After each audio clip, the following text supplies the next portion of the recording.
because those are the kinds of populations in which one might be able to step in and take some actions, and the potential for the recovery of the species itself would help one out in achieving the recovery projections.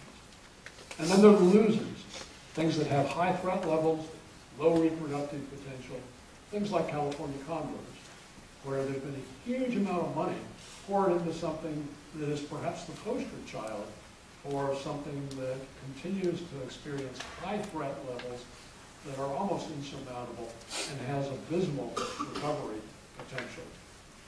But of course, to suggest that we should pull the plug on the condor is travesty. That gets into the whole notion of conservation triage, which people just don't want to talk about,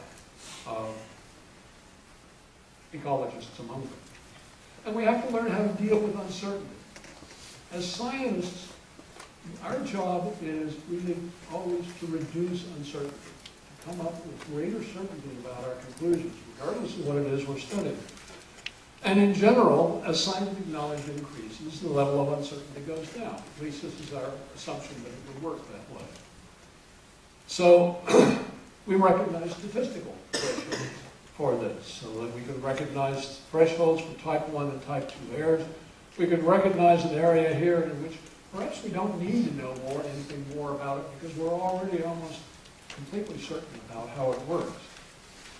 But farther down this line, we need to ask, is this good enough? Do we know enough to be able to implement management for conservation of the system, even though we've still got substantial uncertainty? If we try to do management and conservation, always aiming to be down here, it's going to take us forever to get there. And it's a very ineffective and inefficient way